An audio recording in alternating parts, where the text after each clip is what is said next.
Hello, David Clarke here from DVC Training, and just a quick video here about the new features in EDIUS 9.31 which has just been released. There's a couple of small changes. The biggest thing is for work group users only, and that's the main thing I'm going to be talking about here. And that's the ability to change how your output device, your Blackmagic or Grass Valley card, works if you're in a project that it doesn't support.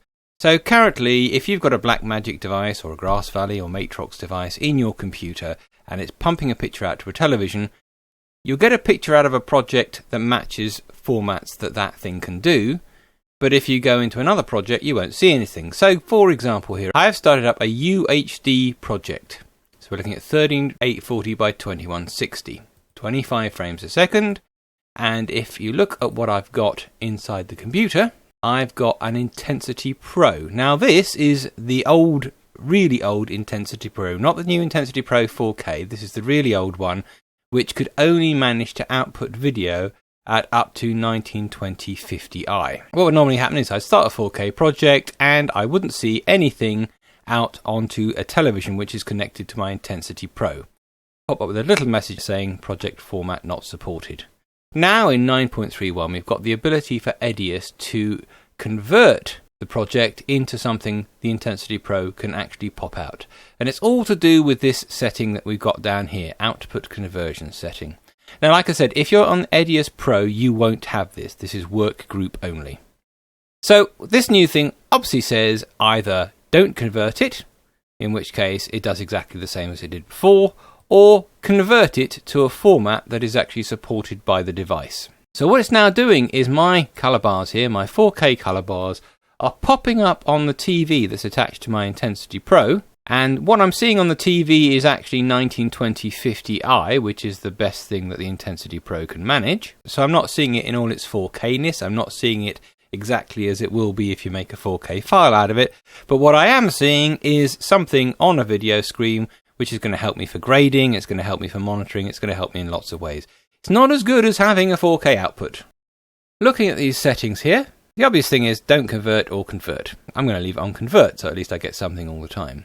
It works out what to convert it to automatically. So it knows that my Intensity Pro can manage 1920 50i, so that's what it's going to output. It knows it can't do any more than that. Now there is another box here, this one. I can choose no restrictions, which is the normal setting, or I can choose one of these other settings, and I happen to have it set on this 50i setting. Now if I put it on no restrictions, you might notice, a little pop-up comes up down here, and it says Intensity Pro output, convert 1920 to blah blah blah.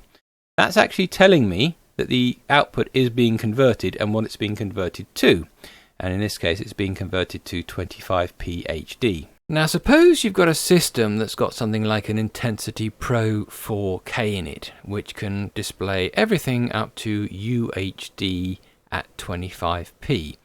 But you're actually doing a project which is bigger than that. You're doing UHD at 50p, or you're doing a full 4K project. What happens? Well, automatically EDIUS will downscale the project to the maximum the Intensity Pro 4K can manage, which is going to be UHD at 25p.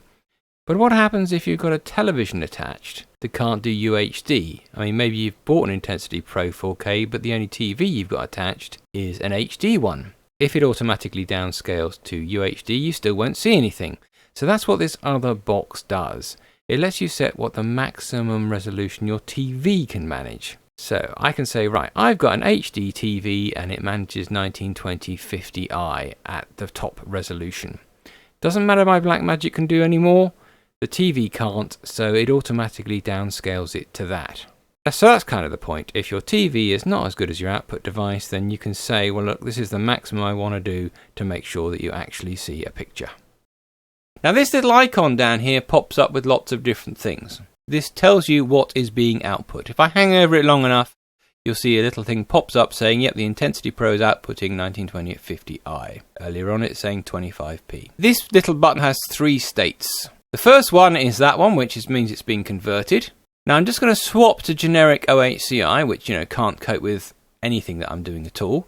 And you'll notice the icon changes basically to say no output, and I get a little message saying no output. And the other option is that, say you're using your Intensity Pro and you go to some kind of setting that can't support for toffee. Now I particularly know with my old Intensity Pro it can't output video from 10-bit projects. So let me change this to a 10-bit project. And you notice for that I also get can't output anything. What this new feature does is if you're on a project size that isn't supported by your output card, it'll convert it so you can see it. If you're in something like a 10-bit project and your card only does 8-bit, it won't convert it, you still won't see anything. There are very few cards around that don't do 10-bit anymore.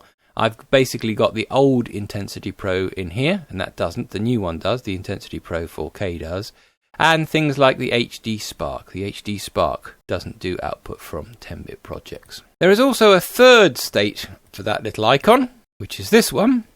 And that is, I'm outputting the video exactly as it is on the timeline. So I've now popped into an 8-bit 1920 50i project, which my old Intensity Pro can quite happily cope with. And now I get this little icon saying, yep, that's exactly what I'm doing. I'm outputting the right stuff, mush. Now there are some restrictions, so for example you can't be in an NTSC project and then tell it to output PAL, just won't do that at all. You know, if you're in an NTSC project that it can't cope with, it'll just drop down to a resolution it can cope with but at the same frame rate. There's also the question of what happens if you put in some weird frame rates. I'm going to choose custom and I'm going to put in 800 by 500, let's just pluck these out of nowhere. Now if I leave the aspect ratio on 16:9, it's still going to look widescreen, it's just going to be made up of different size pixels. And if I select that, you'll notice I am still getting something, and what it's doing is it's converting it to HD. And if you choose a proper standard definition format, so if I just choose standard def PAL, it'll output standard def PAL. But if I choose something else between that and 1920 1080, it's going to convert it to 1920 1080. If I tell it to be progressive instead of interlaced, then it'll output 25p instead of 50i. I haven't tested every possible combination of project settings, but the ones that I have tried, it has happily coped with. This conversion is being done by your processor. It's going to put a bit more work on the processor, so your performance might go down a little bit. Again, I haven't really noticed myself. It's not being done by any hardware on any different cards. So it's a nice little thing to have in there. Basically, you can get an output from a project, even if you don't have hardware that supports it. I think it's particularly useful for people who are doing 4K at 50p, because it's quite cheap to buy cards that do 4K output at 25p, but there's quite a jump in price if you want a 50p output card. So it's quite nice that you can still get an output, which means you can grade it properly. You can see it on a proper screen rather than having to rely on your computer overlay. There's a couple of other things in here. So for example, if you go to any particular marker and you choose edit marker, you've now got the option to decide what the color of the marker is. That stuff wasn't in there before. And there's support for a new log format in the primary color corrector. But the main thing about this new update is the ability to output video from different types of project. Anyway, I hope you found that useful. If you want more information about EDIUS, please visit my website www.dvctraining.co.uk. You can follow me on Facebook for the latest news and information. I've also recently updated my EDIUS tutorial, so I've completely redone the effects section of the tutorial and put in quite a lot of new stuff there. So if you're interested in that, visit the website where you can order an update to your existing tutorial or just buy it completely outright. Anyway, that's it for now. I hope you found it interesting, and I'll see you next time.